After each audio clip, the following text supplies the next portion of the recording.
কিন্তু দল হিসাবে আমাদের উপরে যা করা হয়েছে, এই জুলুম শব্দ বলতেও আমার কষ্ট লাগে, যা করা হয়েছে আমরা আল্লাহর রাস্তায় তা ক্ষমা করে দিলাম। ডাক্তার শফিকুর রহমান তিনি কেন ক্ষমা করে দিলেন সবাইকে? আওয়ামী লীগের নেতাকর্মীদেরকে কেন ক্ষমা করলেন? এটা হলো ডক্টর শফিকুর রহমানের অপরাধ। কেন ক্ষমা করলেন এই বিষয়টা নিয়ে আজ অন্যান্য রাজনৈতিক দল তারা ব্যাপকভাবে সমালোচনা করছে। সমালোচনা তো করছেই, বরং আরও মিথ্যা তহমত, মিথ্যা অপবাদ দিচ্ছে, জামাত ইসলামের উপর মিথ্যা অপবাদ দিচ্ছে যে ডাক্তার শফিকুর রহমান তিনি সবাইকে ক্ষমা করে দিলেন। উদ্দেশ্য কি? তার উদ্দেশ্যটা কি? কেন তিনি ক্ষমা করলেন?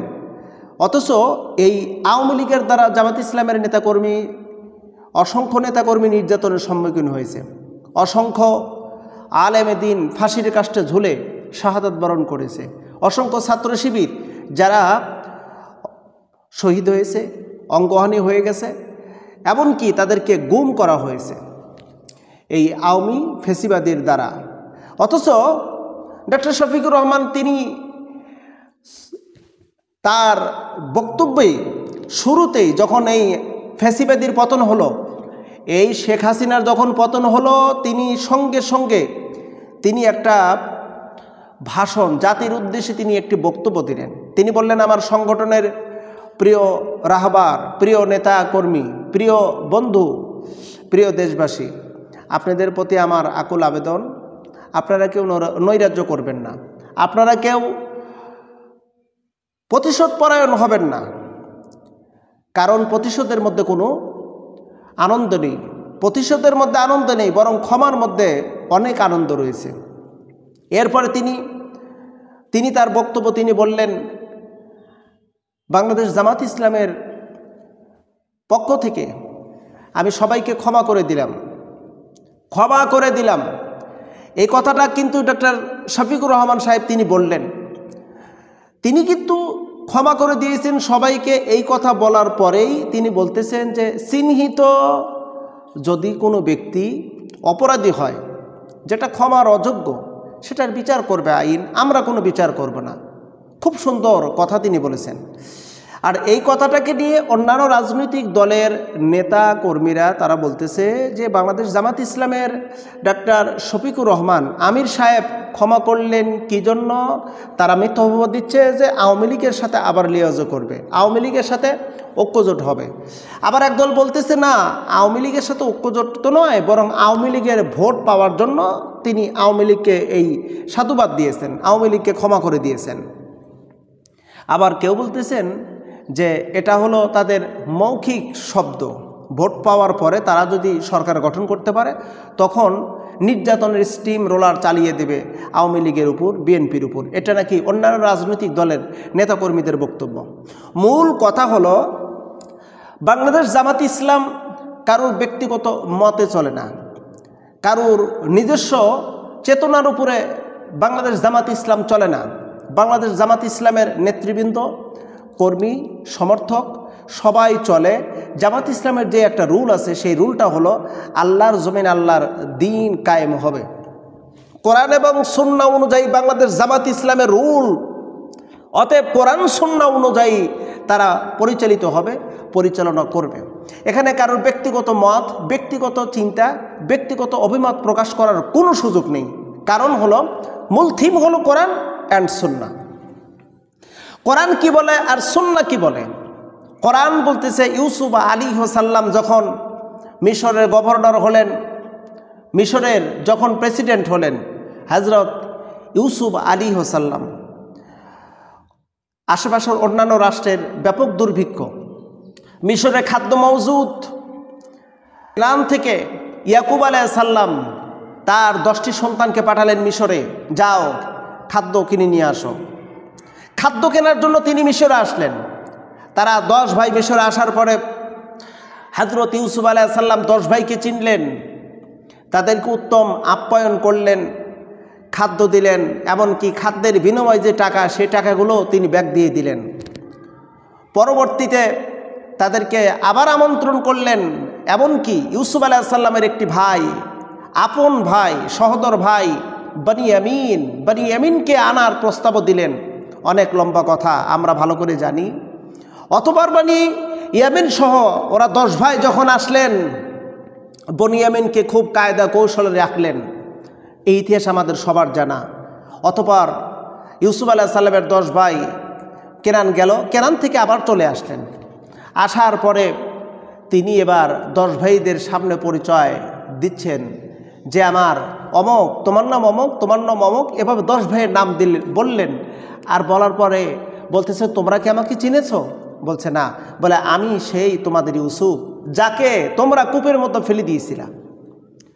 10 ভাই লজ্জিত হচ্ছে। ইউসুফ আলাইহিস সালাম বললেন, লা তাসরিবা আলাইকুমুল ইয়াউম, আমার 10 ভাই তোমরা চিন্তা করো না, তোমাদের উপর আমার কোনো অভিযোগ নাই। কেন? তার কারণ হলো আমি তোমাদেরকে ক্ষমা করে দিলাম। তোমরা সেই দিন শয়তানের প্ররোচনায় আমার উপর আক্রমণ করেছ। ঠিক একই কায়দায় আমিরে জামাত ডক্টর শফিকুর রহমান, তিনি একজন বিচক্ষণ ব্যক্তি, সাক্ষাৎ একজন আল্লাহর ওলি, এতে কোনো সন্দেহ নাই। আমি এই বিষয় নিয়ে মাঝে মধ্যে কথা বলি, ডক্টর শফিকুর রহমানকে নিয়ে মাঝে মধ্যে কথা বলি।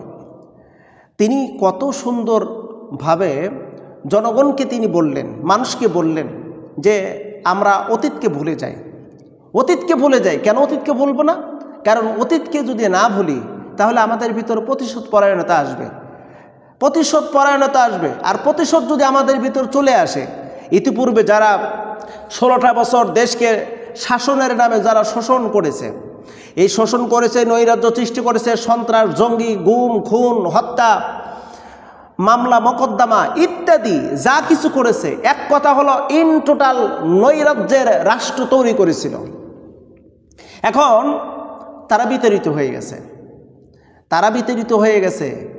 আমরা যদি ওই নৈরাজ্যতা করি, আমরা যদি প্রতিশোধ পরায়ণত হই, তাহলে তো তারাও যা আমরাও তাই। পার্থক্য কোন জায়গায়? পার্থক্য কোন জায়গায়?